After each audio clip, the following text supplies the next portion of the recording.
نحمده ونصلي على رسوله الكريم اما بعد اعوذ بالله من الشيطان الرجيم بسم الله الرحمن الرحيم انما اموالكم واولادكم فتنة والله عنده اجر عظيم صدق الله العظيم۔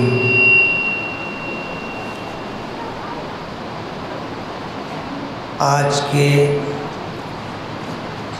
مجدد الفسانی مسجد کے مکتب کے سالانہ پروگرام کے صدر محترم صوفی علیم احمد مجددی چشتی قادری نقشبندی دامت برکاتہم، علماء کرام، بزرگوں، دوستوں، عزیز بچوں اور میری پردہ نشین ماں اور بہنوں، میں یہ سوچ رہا تھا کہ آج کے اس پروگرام میں کیا بات کروں۔ اس پروگرام میں جہاں مکتب میں پڑھنے والے بچے ہیں، وہیں ان بچوں کے سرپرست، ان کے والدین، ہماری اس خانقاہ سے تعلق رکھنے والے احباب، اس مسجد کے مصلی سبھی حضرات ہیں، ہماری مائیں اور بہنیں بھی موجود ہیں۔ سوچ رہا تھا کہ ملا جلا مجمع ہے، اللہ تعالیٰ کام کی بات کہلوا لے۔ صوفی علیم احمد کی بات سن کر کے مجھے عنوان ملا اور میں نے قرآن کریم کی ایک آیت پڑھی کہ بے شک تمہارے اموال اور تمہاری اولاد اللہ پاک کی طرف سے آزمائش ہے، اور اللہ پاک کے پاس دینے کے لیے بے انتہا اجر ہے۔ حدیث پاک میں آتا ہے، نبی کریم صلی اللہ علیہ وسلم نے فرمایا کہ اولاد ماں باپ کی کمائی ہوتی، اولاد ماں باپ کی کمائی ہوتی۔ قرآن و حدیث میں مال کا مل جانا اس کو کمائی نہیں بتایا، جائیداد کا مل جانا اسے کمائی نہیں بتایا، عہدوں کا مل جانا اسے کمائی نہیں بتایا، لیکن ہمارے آقا جناب رسول اللہ صلی اللہ علیہ وسلم نے فرمایا کہ انسان کی کمائی اس کی اولاد ہے۔ کہنے والے تو یہ بھی کہتے ہیں کہ جس کی اولاد اچھی ہو وہ آدمی بوڑھا نہیں ہوتا، اس کے حوصلے جوان رہتے ہیں، اس میں ہمت، شجاعت، بہادری اخیر عمر تک رہتی ہے۔ نیک فرما بردار اولاد ماں باپ کے لیے بہت بڑا سہارا ہوتی، اس لیے یہ بات کہی ہے کہ اللہ نے اگر کسی کو نیک فرما بردار اولاد عطا کر دی ہو تو وہ آدمی بوڑھا نہیں ہوتا۔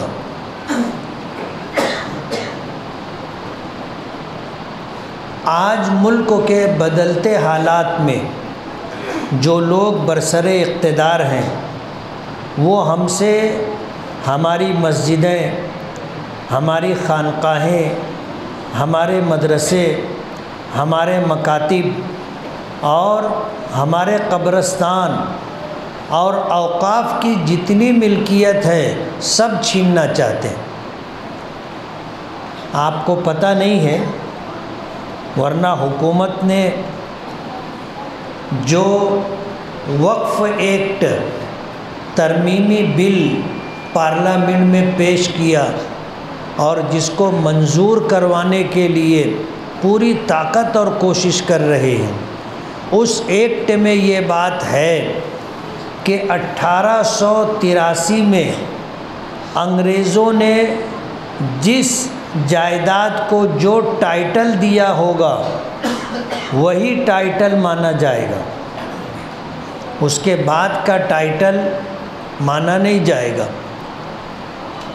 اور جتنی آج وقف کی ملکیتیں ہیں، اگر 1883 میں وہ وقف نہیں تھی بلکہ سرکاری ملکیت رہی ہوگی تو آج سرکار ان تمام ملکیتوں پر قبضہ کر لے گی، ہم سے ہماری مسجدیں بھی چھن جائیں گی، مدرسوں پر سرکار کا قبضہ ہو جائے گا، مکاتب قرآنیہ، خانقاہ اور اسی طرح قبرستان، اوقاف کی پراپرٹی اور جائیداد سب سرکاری ملکیت ہو جائے گی۔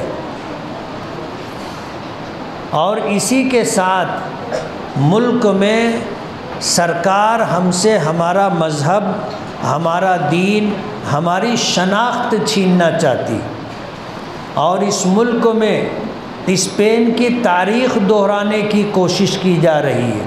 اس کے لیے سازشیں، اس کے لیے پروگرام، اس کے لیے پلاننگ، یہ سب کچھ ہو رہا ہے اور ہمیں پتہ بھی نہیں۔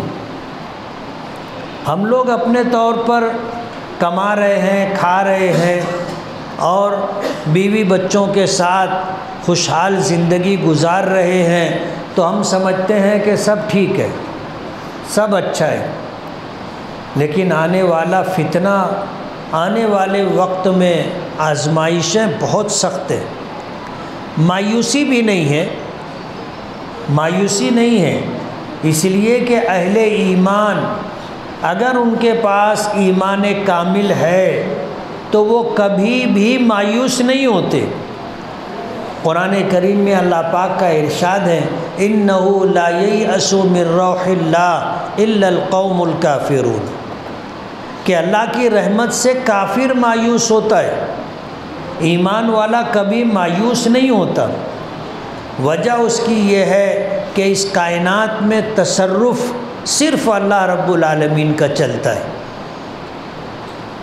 آسان لفظوں میں کہا جائے کہ اس کائنات میں جو ہوتا ہے اللہ کے کرنے سے ہوتا ہے۔ اللہ کی مخلوقات میں انسان اشرف المخلوقات ہے، یہ جو چاہے وہ کر لے ایسا نہیں ہوتا۔ ابھی میں مغرب بعد ATT ہائی اسکول میں ایک پروگرام میں تھا، میں نے وہاں کراٹا سیکھنے والے بچے اور بچیوں کے لیے اور کبڈی کھیلنے کے لیے میٹ دی ہے، تقریباً 5 لاکھ روپے کی۔ مٹی پر کھیلتے ہیں تو چوٹ لگتی ہے، زخمی ہو جاتے ہیں۔ وہ ربر اور فوم کی بنی ہوئی میٹ ہے جس پر نہ گھسڑا لگتا ہے نہ چوٹ لگتی۔ مشق کرنے کے لیے کھل کر کے آدمی اس پہ مشق کر سکتا ہے۔ تو میٹ میں نے دی تھی، انہوں نے ایک استقبالیہ پروگرام رکھا تھا، اور اس استقبالیہ پروگرام میں نے انہیں بتایا کہ ابھی مہاراشٹر لیول پر، منماڑ میں اسٹیٹ لیول پر کبڈی کا پروگرام ہو رہا ہے، میں نے اس کے لیے 5 لاکھ روپیہ دیے، اور مالیگاؤں میں کشتی کے لیے 5 لاکھ روپیہ، کرکٹ کے لیے 5 لاکھ روپیہ اور کبڈی کے لیے 6 لاکھ روپیے کا فنڈ دیا ہے۔ اور یہ اس لیے کہ ہمارے مالیگاؤں کے بچوں میں صلاحیتیں تو بہت ہیں، لیکن ان کو موقع نہیں ملتا اوپر تک جانے کا، کہیں نہ کہیں رکاوٹ آتی ہے۔ تو یہ بچے باہنر بن جائیں، اس کے لیے میں نے آمدار ندی میں سے ان کو پیسے دیے، فنڈ دیا ہے۔ وہاں پر جمیل کرانتی صاحب کہنے لگے جو بات مجھے بتانی، جمیل کرانتی صاحب کہنے لگے کہ آج حکومت مسلمانوں سے ان کی شناخت اور پہچان چھیننا چاہتی، اس لیے کہ جو حالات وہاں بتائے گئے کہ ہمارے بچے جب سیکھ کر کے اپنی بستی سے ضلع لیول، تعلقہ لیول سے ضلع لیول پر، اور ضلع لیول سے اسٹیٹ لیول پر، اور اسٹیٹ لیول سے نیشنل لیول تک جاتے ہیں، تو مالیگاؤں تعلقے سے نکلنے کے بعد ان کے ساتھ بھید بھاؤ شروع ہو جاتا ہے۔ مسلمانوں کو پیچھے کیا جاتا ہے اور غیر مسلموں کو آگے بڑھایا جاتا ہے۔ چاہے غیر مسلم کمزور ہو، صلاحیت میں کم ہو، لیکن اس کو سپورٹ رہتا ہے کسی ایم ایل اے کا، کسی ایم پی کا، کسی منسٹر کا، کسی این جی او کا، تو اس کو ترقی مل جاتی ہے اور مسلمانوں کو پیچھے رکھا جاتا ہے۔ لیکن جن میں ایمان ہے اللہ ان میں صلاحیتیں دیتا ہے۔ تو میں نے وہاں یہ بات کہی تھی کہ اہل ایمان کو مایوس نہیں ہونا چاہیے، دن بدلیں گے۔ اور ملک کے سربراہ نے یہ بات کہی کہ اچھے دن آنے والے ہیں، اچھے دن آنے والے ہیں، تو مایوسی نہیں ہے، اللہ پاک کہلواتے ہیں، اللہ پاک یہ سب بات کہلواتے ہیں۔ آنے والا وقت انشاءاللہ ایمان والوں کا، مسلمانوں کا وقت ہوگا، جہاں ظلم اور زیادتی اپنی انتہا تک پہنچ جاتی ہے، وہاں سے قدرت اپنا کام شروع کرتی ہے کہ پھر اس ظلم اور زیادتی کا خاتمہ ہو جاتا ہے۔ اس دنیا میں اللہ پاک کا ایک نظام ہے، ہر شے کی، ہر چیز کی ایک عمر ہوتی ہے۔ جیسے ہماری ایک عمر ہے، جس کا وقت پورا ہو جاتا، عمر ختم ہو جاتی، اس کو جانا ہے، دنیا کی کوئی طاقت اس کو روک نہیں سکتی۔ اسی طرح ہر چیز کی ایک عمر ہے، جب وہ عمر پوری ہو جاتی ہے اس کے بعد اس کو ختم ہونا ہے۔ اور ہم مایوس نہیں ہیں، ہم نہیں تو ہماری اولادیں اچھے دن دیکھیں گی انشاءاللہ۔ مایوسی نہیں ہے۔ آج ہمارے ساتھ جو زیادتی ہو رہی ہے یہ حد سے زیادہ ہے نا، لیکن اس کی بھی ایک عمر ہے اور اس کا بھی ایک متعین مقررہ وقت ہے۔ جب وہ وقت آ جائے گا تو یہ سب کچھ ختم ہو جائے گا۔ آج جو لوگ سربراہ ہیں، آج جو لوگ کرسیوں پہ بیٹھے ہوئے ہیں، وہ بھی نہیں رہیں گے، ان کا اقتدار، ان کی حکومت بھی نہیں رہے گی۔ کسی شاعر نے کہا ہے نا کہ جو آج برسر مسند ہیں کل نہیں ہوں گے، جو آج صاحب مسند ہیں کل نہیں ہوں گے، کرایہ دار ہیں، ذاتی مکان تھوڑی ہے۔ یہ حکومت کا ملنا، منسٹری کا ملنا، کرسی کا ملنا، یہ وقتی چیز ہے، عارضی چیز ہے۔ آدمی جیتتا رہتا ہے، جیتتا رہتا ہے، ہار جاتا ہے، ہارا کہ سب ٹھاٹ باٹ ختم ہو جاتا اور کوئی پوچھتا بھی نہیں۔ یہ حال ملک کے پرائم منسٹر کا بھی ہوگا، چیف منسٹر کا بھی ہوگا، دوسرے منسٹروں کا بھی ہوگا، ایم پی لوگوں کا بھی ہوگا، ایم ایل اے لوگوں کا بھی ہوگا، اور اس سے نیچے آپ جہاں تک جا سکتے ہو، سب کا وجود اور سب کا مقام و مرتبہ اللہ ختم کر دیتے ہیں۔ کل من علیہا فان ویبقى وجہ ربک ذو الجلال والاکرام، کہ روئے زمین پر جو کچھ ہے سب پر فنا طاری ہوگی، باقی رہنے والی ذات صرف اور صرف اللہ رب العالمین کی ذات ہے۔ لیکن اس دنیا میں اگر چاہتے ہو کہ عزت اور وقار کے ساتھ رہو، سر بلندی اور عظمت کے ساتھ رہو، تو اس کے لیے اللہ کی مدد ہمارے ساتھ ہونا ضروری۔ اور اللہ کی مدد ہمارے ساتھ کب ہوگی؟ جب ہم اللہ کے اطاعت گزار فرما بردار بندے ہوں گے۔ آپ دنیا کی تاریخ اٹھا کے دیکھ لو، اسلام اور کفر کی پہلی جنگ بدر، مسلمان 313 تھے، جن میں سے صرف 70 لوگوں کے پاس تلوار تھی، 313 میں سے 70 لوگوں کے پاس تلوار تھی، باقی لوگوں کے پاس تلوار بھی نہیں تھی۔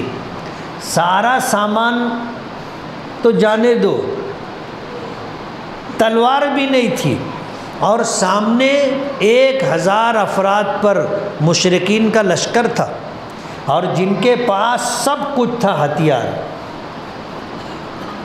سب ہتھیار تھے۔ لیکن یہ 313 ایسے تھے جنہیں نبی کریم صلی اللہ علیہ وسلم نے محنت کر کے تیار کیا تھا۔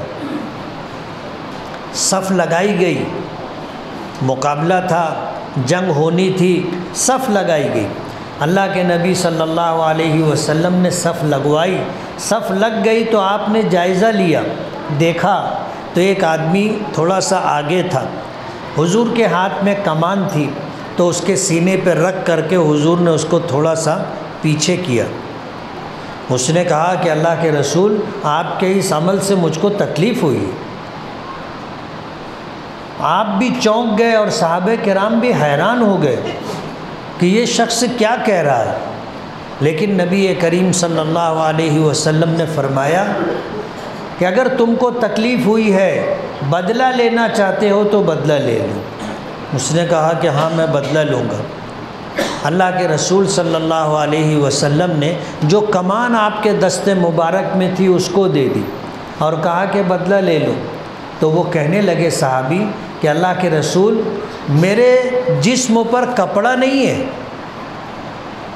اور آپ نے کمان جو میرے سینے پہ رکھ کے مجھے پیچھے کیا تو میرے جسم پہ کپڑا نہیں تھا، اور آپ کے جسم پر چادر ہے، آپ چادر ہٹائیے۔ اللہ کے رسول صلی اللہ علیہ وسلم نے اپنے جسم سے چادر ہٹائی۔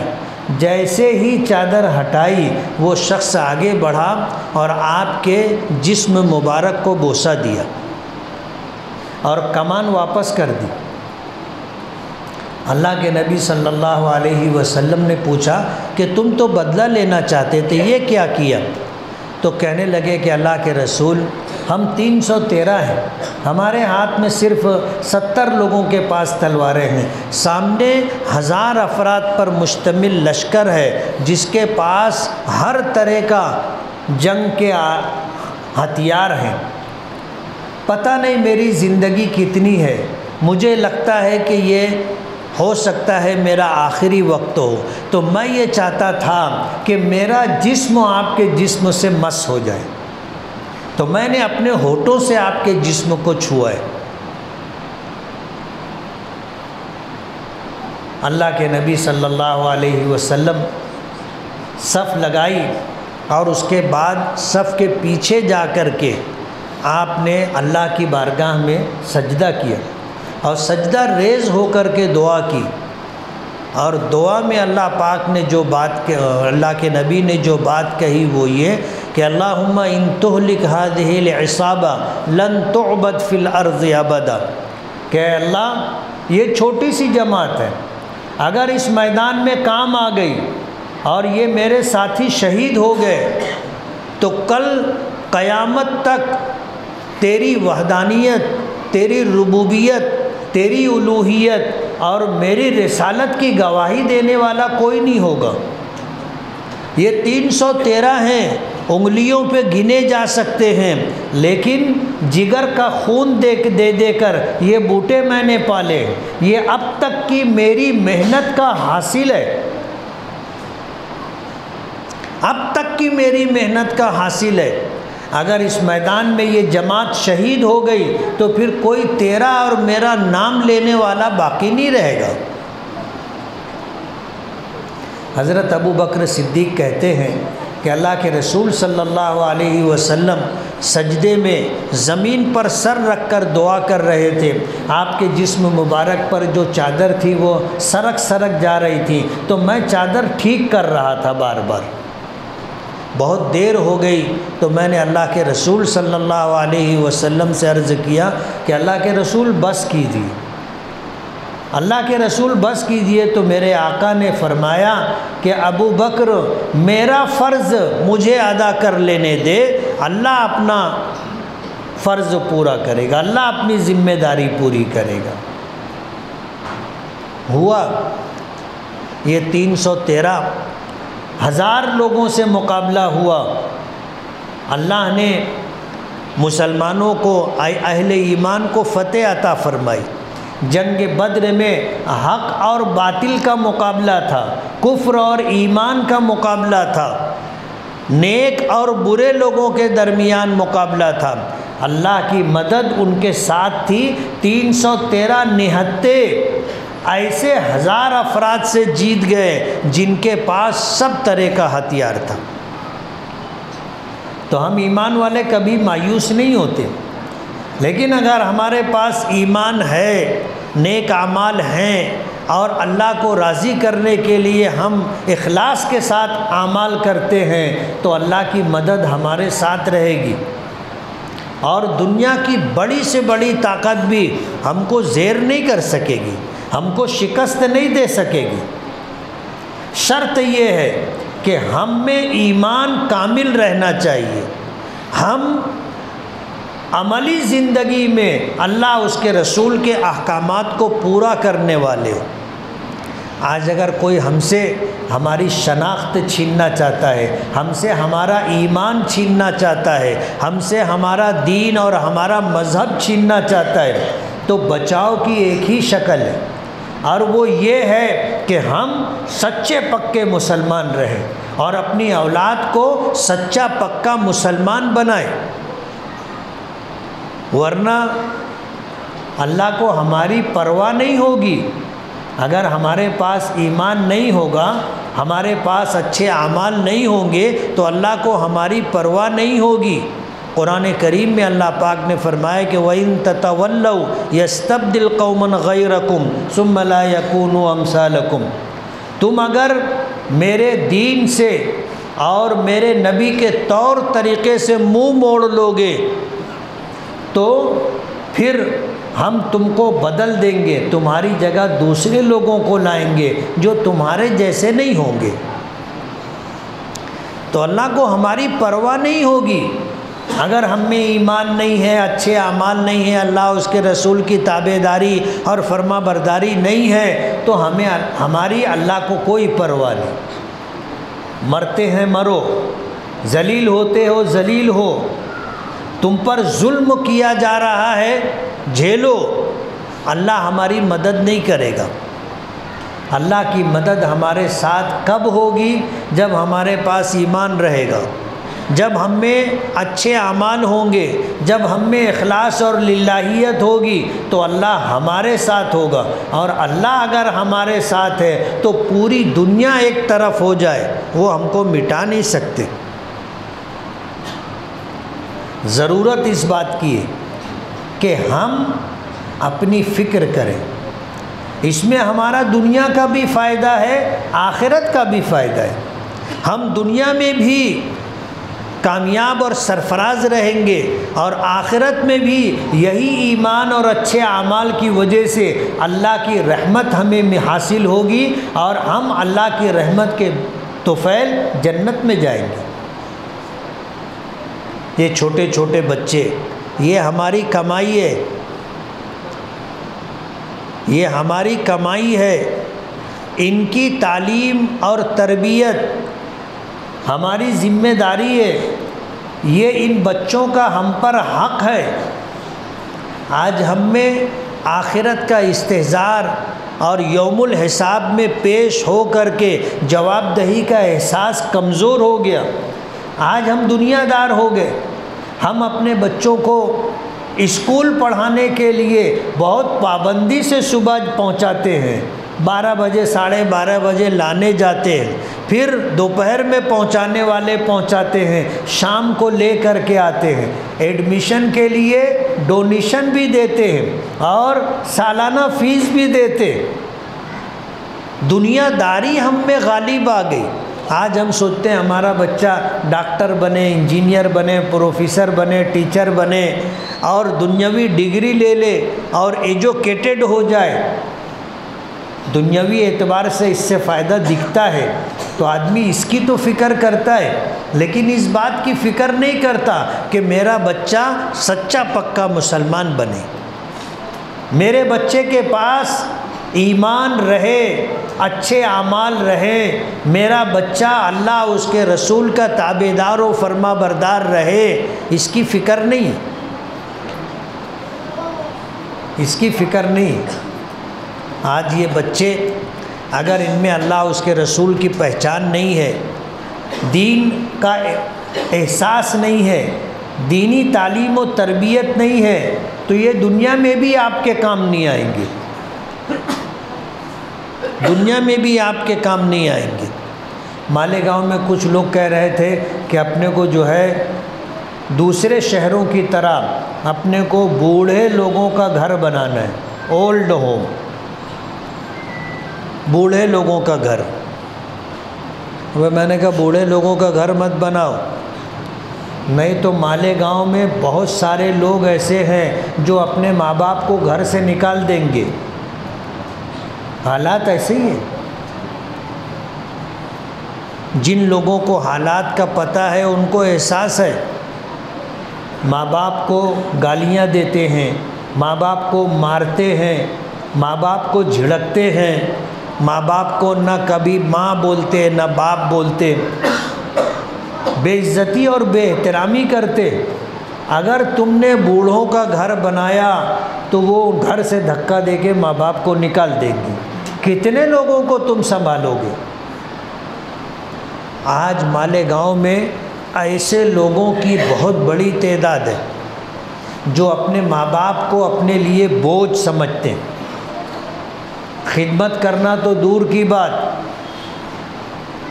کھانا، کپڑا، علاج، یہ سب کچھ ان کے لیے بہت درد سری ہے۔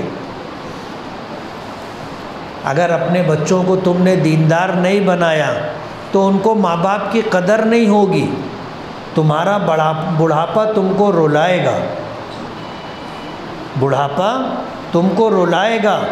یہ اولاد جن کی دینی تعلیم و تربیت آپ نے نہیں کی، یہ دنیا میں بھی تمہارے کام نہیں آئے گی، اور آخرت میں تو یہ تمہارے اوپر بوجھ رہیں گے۔ کل اللہ کی بارگاہ میں کھڑے ہو کر کے اپنا حق مانگیں گے کہ آپ نے ان کی گود میں ہمیں ڈالا تھا، انہوں نے نہ ہم کو ایمان دیا، نہ اسلام دیا، نہ ہمیں دین سمجھایا، نہ نمازوں کی تاکید کی، نہ روزوں کی تاکید کی، کچھ بھی نہیں کی۔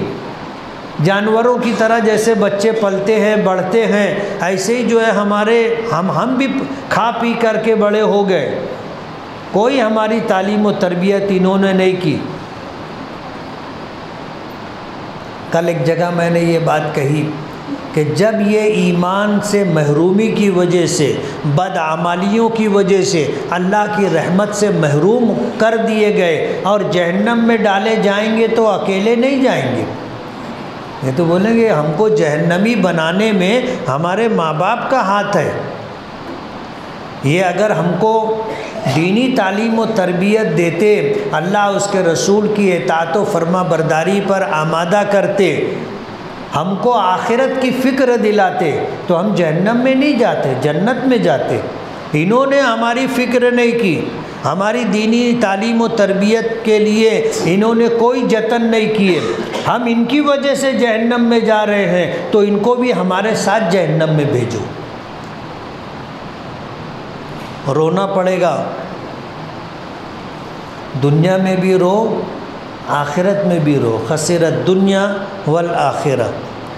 اور اگر انہی بچوں کو آپ نے دینی تعلیم و تربیت سے آراستہ کر دیا تو یہ ڈاکٹر بھی بنے گا تو ماں باپ کے مقام و مرتبے کا پتہ ہوگا، یہ ٹیچر بھی بنے گا، پروفیسر بھی بنے گا، انجینئر بھی بنے گا، تو بھی اپنے ماں باپ کی عزت کرے گا، احترام کرے گا، ان کا خیال رکھے گا، دنیا بھی تمہاری اچھی رہے گی، اور آخرت میں یہی ایمان اور نیک اعمال ان کو جنت میں لے جانے کا ذریعہ بنے گا، تو وہ اپنے ساتھ اپنے ماں باپ کو بھی جنت میں لے کر کے جائیں گے۔ یہ ہماری کمائی ہے۔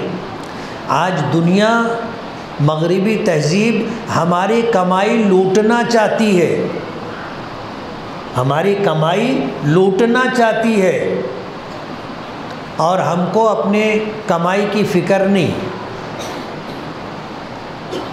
اس لیے صوفی صاحب نے جو بات فرمائی ہے کہ یہ سال تو پورا ہو گیا، رمضان میں مدرسوں کی اور مکاتب قرآنیہ کی چھٹی رہتی ہے، جب شوال میں عید کے بعد مکتب شروع ہوگا تو اپنے بچوں کو بھی اپنی بچیوں کو بھی مدرسے میں داخل کرو، مکتب میں لاؤ، ان کو جو ہے پڑھاؤ، اور اگر تم نہیں پڑھ سکے ہو تو تم بھی بالغ لوگوں کے مدرسے میں داخلہ لے کر کے تم بھی پڑھو۔ مرنا ہے، مرنا ہے، کب بلانا آئے گا پتہ نہیں۔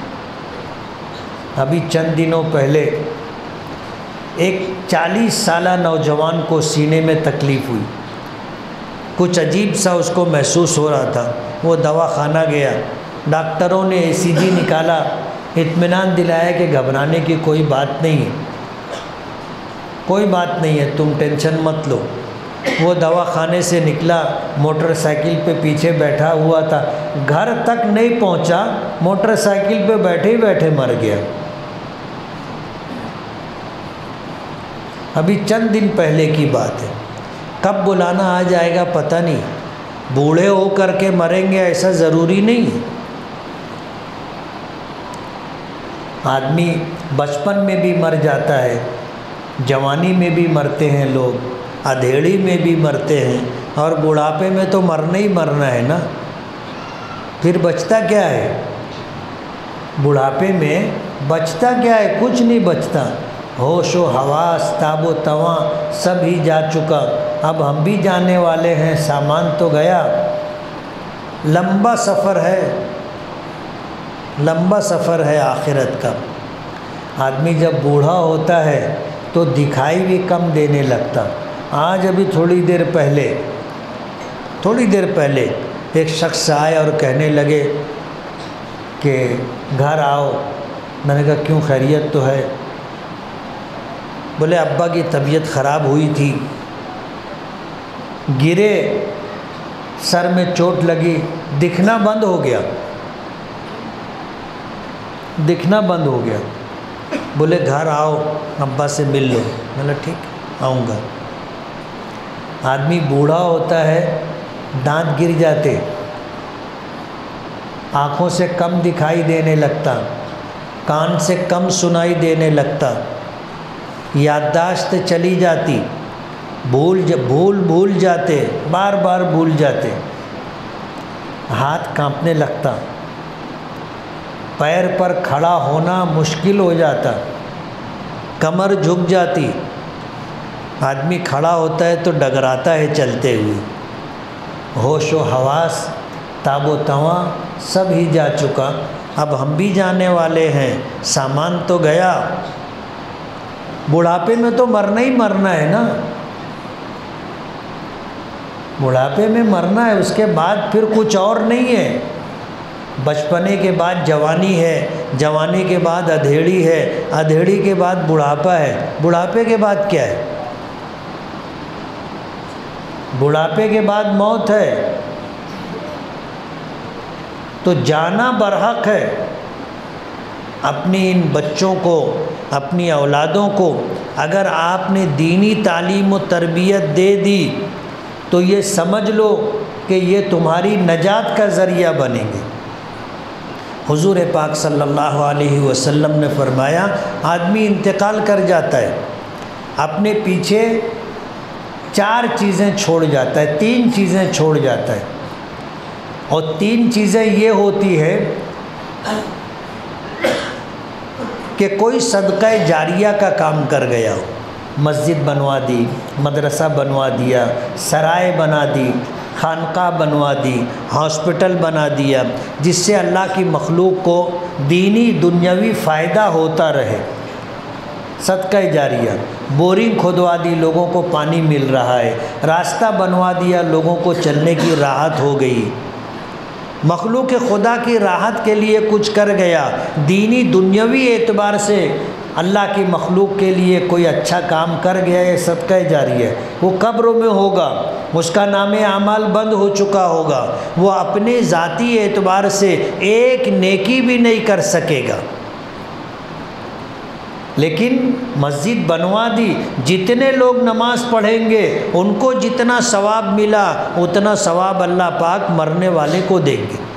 مدرسہ بنا دیا، مدرسے میں جتنے لوگ پڑھیں گے اور پڑھ کر کے ان کو قرآن و حدیث کا علم حاصل ہوگا، وہ سیکھے اور جتنے لوگوں کو سکھائیں گے، خود عمل کیا، دوسرے جتنے لوگوں کو عمل کے راستے پہ ڈالیں گے، سب کو جو ثواب ملے گا اللہ پاک مرنے والے کو بھی، جس نے مدرسہ اور مکتب بنایا ان کو بھی اتنا اجر دیں گے۔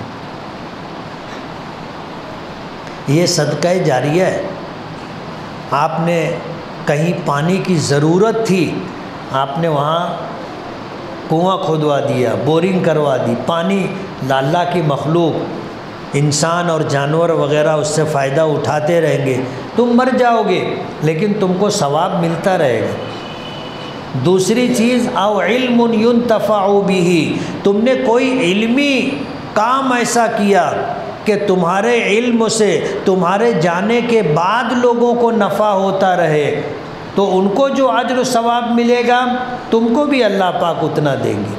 او ولد صالح يدعو له، یا اپنے پیچھے نیک اولاد تم چھوڑ گئے، وہ نماز پڑھے گی اس کو بھی ثواب ملے گا، تم کو بھی اللہ پاک دیں گے، وہ قرآن کریم پڑھے گا اس کو بھی اللہ اجر دیں گے، تم کو بھی دیں گے، وہ صدقہ و خیرات کرے گا اللہ اس کو اجر دیں گے، تم کو بھی دیں گے، وہ روزہ رکھے گا، زکوٰۃ دے گا، حج کرے گا، عمرے کرے گا، وہ جتنی نیکی کرے گا اللہ پاک اس کو بھی اجر دیں گے، تم کو بھی دیں گے۔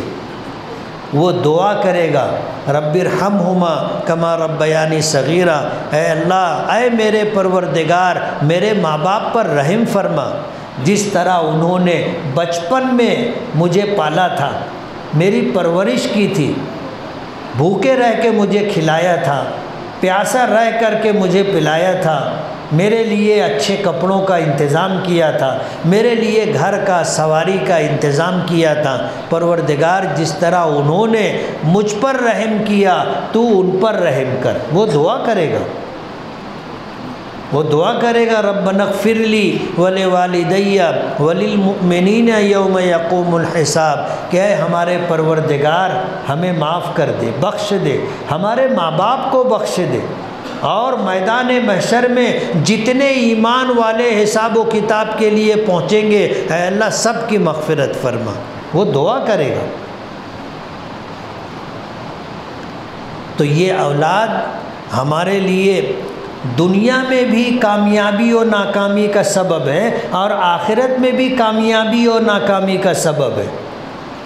ہم نے اپنے بچوں کی دینی تعلیم و تربیت نہیں کی، وہ نماز نہیں پڑھتے، وہ گنہگار، ہم بھی گنہگار، حالانکہ ہم مر جائیں گے، قبر میں ہوں گے، لیکن اولاد نے نماز نہیں پڑھی، وجہ اس کی یہ تھی کہ ہم نے ان کو نمازی نہیں بنایا تھا، تو وہ نماز نہیں پڑھے گی، وہ بھی گنہگار، اور جتنا گناہ ان کو ملا ہے وہی گناہ ہم کو بھی ملے گا۔ رمضان آ رہا ہے، ہم نے بچوں سے روزے نہیں رکھوائے، روزے کی عادت نہیں ڈلوائی، ہم نے ان کی تربیت کی فکر نہیں کی، آج وہ نشہ کر رہے ہیں، گٹکا کھا رہے ہیں، روزہ نہیں رکھ رہے ہیں، گنہگار وہ بھی ہوں گے، اور ہم نے تربیت نہیں کی تھی، گناہ ہم کو بھی ملے گا۔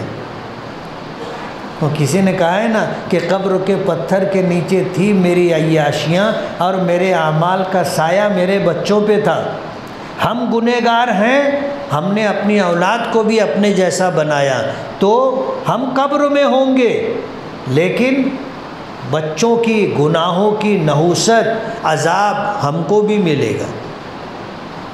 اس لیے میں نے قرآن کریم کی آیت پڑھی کہ تمہارے اموال، تمہاری اولاد آزمائش ہے، انما اموالکم و اولادکم فتنہ، فتنہ کہتے ہیں آزمائش کو، اللہ نے ہمیں اولاد دی ہے، یہ ہماری آزمائش ہے۔ اللہ پاک دیکھنا چاہتے ہیں کہ ہم اپنی اولاد کو کیسا بناتے ہیں، نیک بناتے ہیں یا فاسق و فاجر بناتے ہیں، اللہ پاک دیکھیں گے۔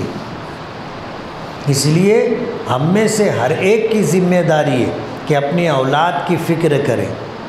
اولاد اگر نیک ہے، فرما بردار ہے، نمازی ہے، اللہ اس کے رسول کے حکموں کی تابع دار و فرما بردار ہے، اللہ اس کو بھی نوازے گا، اس کو بھی جنت دے گا، اللہ ہم کو بھی نوازے گا، ہماری بھی مغفرت کرے گا، اللہ ہم کو بھی جنت دے گا۔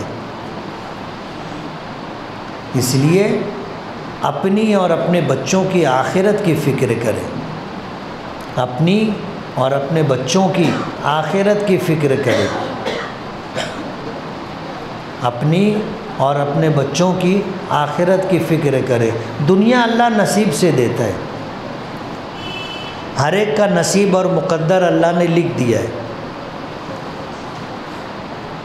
کتنے ماں باپ بہت غریب ہوتے ہیں، ان کی اولاد مالدار ہوتی ہے، ماں باپ سے وراثت میں کچھ نہیں ملا، اولاد مالدار ہو جاتی۔ اور کتنے ماں باپ ایسے ہوتے ہیں کہ بہت مالدار ہوتے ہیں، ان کی اولاد غریب ہو جاتی۔ یہ تو قدرت کا فیصلہ ہے، ہر ایک کا مقدر اللہ نے لکھ دیا ہے، کسی کے لیے امیری اور کسی کے لیے غریبی۔ جس کے لیے امیری لکھ دی وہ مٹی کو بھی ہاتھ لگاتا ہے تو مالدار ہو جاتا، اور کتنے ایسے ہوتے ہیں کہ ان کے لیے غریبی اللہ نے مقدر کر دی، ماں باپ کی طرف سے کارخانہ بھی ملا، سیزنگ بھی ملی، کھیت بھی ملا، فارم ہاؤس بھی ملا، بینک بیلنس بھی ملا، لیکن سب ختم ہو جاتا، آدمی غریب ہو جاتا۔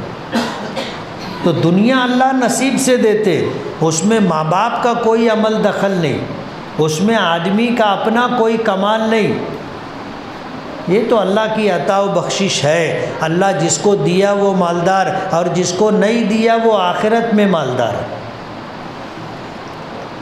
آج دنیا میں اللہ نے کسی کو غریب رکھا، اس کے مقدر میں غریبی اللہ نے لکھ دی، وہ دنیا میں رہتے ہوئے غربت کے ساتھ زندگی گزارا، لیکن کبھی اللہ سے شکایت نہیں کی کہ میرا ایک بھائی اتنا مالدار ہے، مجھ کو کیوں غریب بنایا، شکایت نہیں کی، اللہ کے فیصلے پہ راضی رہا۔ کل قیامت کے دن اللہ پاک بلائیں گے، جب وہ جائے گا تو اللہ پاک فرمائیں گے کہ میں نے تجھ کو دنیا میں غریب رکھا تھا، تو بھی ترس ترس کے زندگی گزارا، تیری اولاد بھی ترستی رہی، اچھے کھانوں کے لیے، اچھے کپڑوں کے لیے، اچھی سواری کے لیے، اچھے مکانات کے لیے، تو دوسروں کے اچھے سامان دیکھ کے سوچتا تھا، لیکن تو نے کبھی شکایت نہیں کی۔ آج میں تجھے مالدار کروں گا، جا تو جنت میں جا۔ حدیث پاک میں آتا ہے دنیا میں جن کو اللہ نے غریب رکھا تھا اور وہ اللہ کے فیصلے پر راضی رہے، شکایت نہیں کی، 500 برس پہلے اللہ ان کو جنت میں بھیج دیں گے۔ وہاں پہ مالدار سوچیں گے کاش دنیا میں ہم بھی غریب رہتے تو اچھا رہتا۔ دنیا میں جو دولت ملی کتنے دن کی، اور اس دولت سے ہم کو جو راحت ملی وہ کتنی۔ دوپہر میں ہم نے کھانا کھایا تھا، کتنا کھایا تھا؟ 1 روٹی، 2 روٹی، ایسا ہی نا کہ ہم لوگ جو ہے 1000 روٹی کھائے، ایسا ہے کیا؟ وہی 2 روٹی تھوڑا سا چاول۔ غریب آدمی بھی اتنا ہی کھاتا ہے، بلکہ غریب آدمی تو مالداروں سے زیادہ کھا لیتا، محنت کرتا، مزدوری کرتا، اس کی بھوک کھل کے آتی تو وہ زیادہ کھا لیتا، مالدار کے مقابلے میں زیادہ کھا لیتا۔ کتنے مالدار تو ایسے ہوتے ہیں ڈاکٹر نے منع کر دیا کھانا نہیں، سب کچھ ہے ان کے پاس لیکن کھا نہیں سکتے۔ ایک مالدار آدمی تھا، اس نے اپنے یہاں لوگوں کو دعوت دی اور اس کے دسترخوان پر 4 طرح کے سالن، نان، روٹی اور پھر بریانی، سادہ چاول، دال، ٹکا، فرائی مچھلی سب کچھ، اور وہ ایک کونے میں دسترخوان کے سامنے کرسی پہ بیٹھا تھا، اس کا کھانا آیا ایک پیالے میں، کچھ لوگ بہت منہ لگے ہوئے تھے، بولے کیا کھا رہے ہو حاجی صاحب بتاؤ؟ بولے یار تم اپنا جو ہے وہ کھاؤ، میرے برتن میں مت جھانکو۔ بولے نہیں ہم لوگ دیکھنا چاہتے ہیں۔ ارے بولے نہیں اپنا کھاؤ تم۔ بولے نہیں دیکھیں گے، تم پرائیویٹ منگا کے کچھ کھا رہے۔ بولے دیکھ لو۔ جا کے دیکھے تو ابلی ہوئی دال کا پانی تھا۔ کیا تھا؟ ابلی ہوئی دال کا پانی تھا۔ بولے ڈاکٹر بولا ہے روٹی کھانا نہیں، چاول کھانا نہیں، گوشت کھانا نہیں، مسالے دار چیز کھانا نہیں، سب منع کر دیا ہے۔ یہ ہے نصیب اور مقدر۔ اور غریب آدمی جب موقع ملا تو آستین چڑھا لیتا نا، پالتی مار کے بیٹھ کے جو دبا کے کھاتا سیٹ بھی نہیں کھا پاتا۔ یہ نصیب اور مقدر ہے۔ دنیا اللہ نصیب سے دیتا ہے، اس کا فیصلہ ہے، لیکن آخرت ہم کو بنانی پڑے گی، آخرت بنانی پڑے گی۔ اس کے لیے ایمان میں کمال پیدا کرنا، اعمال میں اخلاص پیدا کرنا، قرآن کریم کی تلاوت ہے، نمازوں کا اہتمام ہے، اپنی زندگی نیکی کے ساتھ گزرے اس کی فکر کرنا ہے، اپنے بچوں کو نیک فرما بردار اللہ کے رسول کا اطاعت گزار فرما بردار بنانا ہے۔ یہ ہماری ذمہ داری ہے، اور اگر ہم نے یہ کیا تو ہماری دنیا بھی شاد اور آباد، آخرت بھی شاد اور آباد۔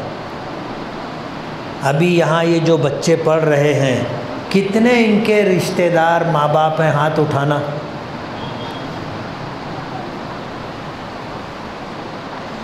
سب کے ماں باپ بھی نہیں آئے، اور اسکول کا پروگرام ہوتا تو ماں باپ بھی سج دھج کے جاتے نا، سج دھج کے جاتے۔ اسکول کی طرف سے بلانا آ جائے، بھائی جو سرپرست ہیں ان کی میٹنگ، وہ سج دھج کے جاتے، باپ بھی جاتا ماں بھی جاتی، پیرنٹس کی میٹنگ ہے، سب کام آگے پیچھے کر کے جاتے۔ حالانکہ تم اپنے بچوں کی دنیا نہیں بنا سکتے، تمہارے ہاتھ میں نہیں ہے، تم اپنی نہیں بنا سکتے تو دوسروں کی کیا بناؤ گے؟ یہ تو اللہ پاک کی طرف ہے۔ اللہ پاک نے فرمایا وَمَا مِن دَابَّةٍ فِي الْأَرْضِ إِلَّا عَلَى اللَّهِ رِزْقُهَا۔ روئے زمین پر جتنی مخلوقات ہے سب کو روزی دینا ہماری ذمہ داری، ماں باپ کے ہاتھ میں نہیں ہے، اللہ نے ذمہ داری لی ہے، لیکن اپنی اور اپنے بچوں کی آخرت بنانا ہماری ذمہ داری۔ ہمارے لیے نماز پڑھنے کے لیے اللہ پاک نہیں آئیں گے، اللہ کے رسول نہیں آئیں گے، اولیاء کرام بزرگان دین نہیں آئیں گے۔ ہماری نماز ہم کو پڑھنی پڑے گی، ہم پر فرض و روزے ہم کو رکھنے پڑیں گے، اپنے مالوں کی زکوٰۃ ہم کو دینی پڑے گی، حج فرض ہو گیا ہم کو حج کرنے جانا پڑے گا۔ اس میں بدلی نہیں چلتی، بدلی نہیں چلتی کہ چل میری طرف سے تو نماز پڑھ لے، میری طرف سے تو روزہ رکھ لے، بدلی نہیں چلتی، ہم کو خود کرنا ہے، کریں گے نا؟ اور محلے کے رہنے والے کتنے لوگ ہیں؟ ہاتھ اٹھانا۔ تمہارے بچے یہاں پڑھتے ہیں،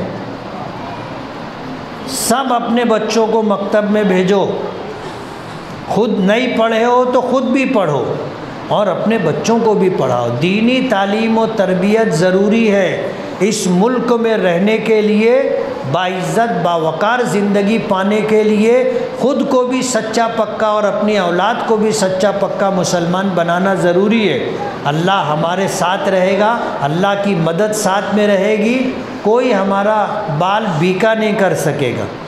اور اللہ نے کہلوا لیا کسی سے کہ اچھے دن، بولو نا یار، آنے والے ہیں، اچھے دن کیسے آئیں گے میں بتایا، عمل کریں گے نا، اللہ عمل کی توفیق عطا فرمائے۔ وآخر دعوانا ان الحمد للہ رب العالمین۔